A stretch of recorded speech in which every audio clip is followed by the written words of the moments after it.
हाई दाबंग चौहान हाई शेर चौहान रात भर नाचाई बसुन रे गोरा की हाई शेर चौहान।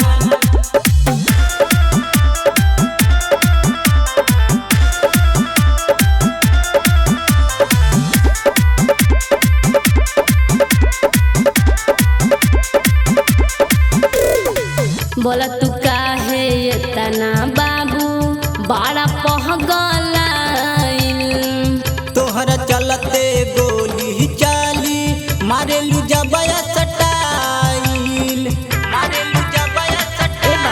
सुनो बोला तू काहे इतना बाबू बड़ा पहगलाइल तोहर चलते गोली चाली मारेलू जबया लागता कि मनमा तोहर भइल बा खराब।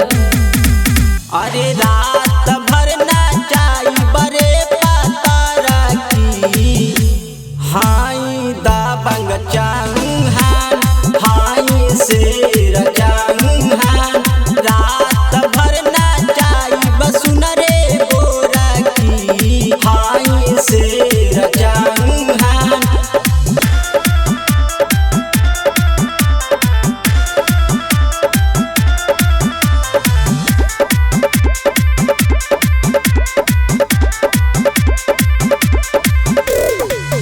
ऐसे नहीं तंग करिहा सुन कहूनो लैकिन के बिरज दिलवाला शंभू राजेश जाए नदी है बाच के जाए नदी है बाच। सुनो ऐसे नहीं तंग करिहा सुन कहूनो